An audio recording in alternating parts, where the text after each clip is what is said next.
আপনারা দেখেছেন 26 তারিখের প্রোগ্রাম নিয়ে কি ষড়যন্ত্র করেছিল বাতিলপন্থীরা, কিন্তু সুন্নিয়াত আমাদের আহলে সুন্নাত ওয়াল জামাত স্পষ্টভাবে বলে দিয়েছিল যে আমরা কোনো ষড়যন্ত্র করি না, আমরা কোনো আঘাত করি না, আমরা মুসলিম ফিলিস্তিনি মুসলমানদের ভাইদের সাথে আমরা একত্রতা প্রকাশ করেছি। সেই জন্য এই ঢাকা ওকে আহলে সুন্নাত ওয়াল জামাত একটি প্রোগ্রাম আমরা সুস্পষ্টভাবে একটি প্রোগ্রাম দাবি করেছিলাম। সেই দাবির পরিপ্রেক্ষিতে এই বাতিলপন্থীরা ষড়যন্ত্রের মাধ্যমে আমাদের প্রোগ্রামগুলা বিনষ্ট করার জন্য ষড়যন্ত্র করেছে। আপনারা ইতিমধ্যে দেখেছেন, ইলেকট্রিক প্রিন্ট মিডিয়া সবাই দেখেন, সাংবাদিক ভাই বোনেরা আপনারা দেখেছেন। তারপরে জাতীয় প্রেস ক্লাব একটি প্রোগ্রাম হয়েছে, মহাসমুদ্র হয়েছে। সেই সমুদ্রকে এই প্রোগ্রামকে সহ্য না করতে পেরে আমার ভাই মাওলানা রইসুদ্দিন আল কাদরি সাহেবকে নির্মমভাবে তারা হত্যা করে। সংগ্রামী বন্ধুরা আমার, আমাদের হোসাইনি চেতনা আমাদের আছে ইনশাআল্লাহ। এই মাওলানা রইসুদ্দিনকে যদি আপনারা সঠিকভাবে বিচার না করেন, তাহলে আমরা আহলে সুন্নাত ওয়াল জামাত থেকে আমরা কঠিনতম আন্দোলনের মাধ্যমে এই ফ্যাসিস্ট এই স্বৈরাচারীদেরকে আমরা বিচার করে ছাড়বো ইনশাআল্লাহ।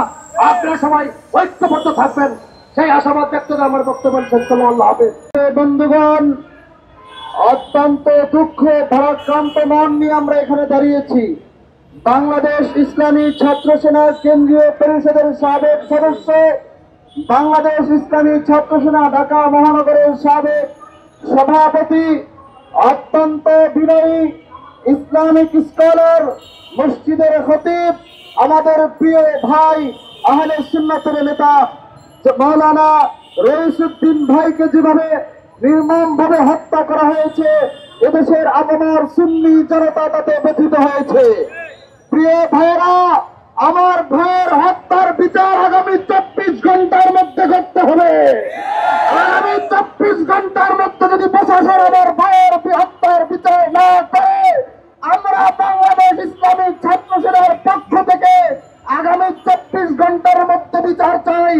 যদি বিচার না হয়, সারা বাংলার প্রত্যন্ত অঞ্চলের আন্দোলনের ডাক দেওয়া হবে ইনশাআল্লাহ। আগামী 24 ঘন্টার মধ্যে আমরা বিচার চাই। আমরা দেখেছি গত 24 ঘন্টা আমার ভাইকে নির্যাতন করা হয়েছে।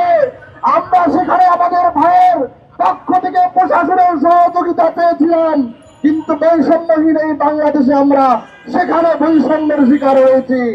আমার ভাইকে সেখানে যথাযথভাবে চিকিৎসার অভাবে আমার ভাইকে ধুকে ধুকে সেখানে মরতে হয়েছে। আমরা বলতে চাই, আমার ভাইয়ের অন্যায় কি ছিল, আমার ভাইয়ের দোষ কি ছিল? আমার ভাইয়ের একটাই দোষ ছিল, এদেশের সুন্নি জনতার পক্ষে আমার ভাই কথা বলেছে। গাজীপুরের প্রত্যেকটা অঞ্চলে আমার ভাই আহলে সুন্নাতের ডাক পৌঁছে দিয়েছে। ওই স্বৈরাচারের দেশের রাজনীতি সহ্য করতে পারে নাই। আমরা ছাত্র সেনার পক্ষ থেকে করছি হুঁশিয়ারি দিয়ে বলতে চাই, 24-এ আমরা স্বৈরাচারকে বিদায় করেছি আন্দোলন করে। যদি আবার স্বৈরাচারের সেই দোষরদেরকে আমরা দেখতে পাই, আমরা কঠোরভাবে প্রতিরোধ করবো ইনশাআল্লাহ। আপনাদেরকে আমরা বলতে চাই, আপনারা আমাদেরকে সহযোগিতা করবেন, বিশেষ করে আমাদের প্রিন্ট মিডিয়া এবং ইলেকট্রিক মিডিয়ার ভাইরা যারা আছেন, সাংবাদিক বন্ধুরা যারা আছেন, আপনাদের কাছ থেকে আমরা জাস্টিস চাই, আপনাদের কাছ থেকে আমরা সহযোগিতা চাই।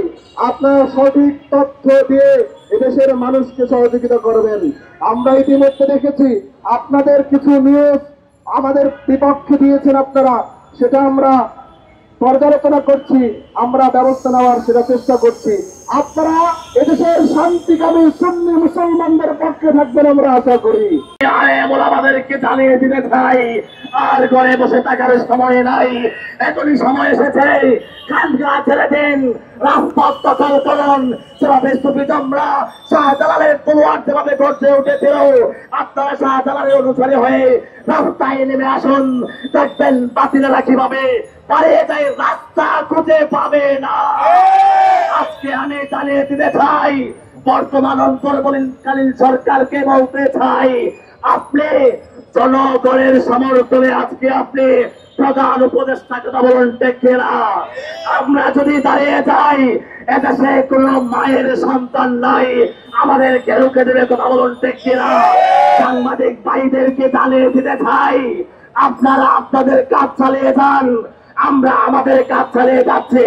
আমরা যদি রইস ভাই হত্যার বিচার না পাই, আমরা এদেশের সমগ্র বাংলার প্রত্যেকটি অঞ্চলে আমরা বিরোধীর গতিতে আমরা বিক্ষোভ করে তুলব। আপনাদেরকে আমরা পাশে চাই, আপনারা আমাদের পাশে থাকবেন এই আশাবাদ ব্যক্ত করে আমি সকলকে ধন্যবাদ জানিয়ে আমার বক্তব্য এখানে শেষ করছি। আসসালামু আলাইকুম ওয়া রাহমাতুল্লাহি ওয়া বারাকাতুহু।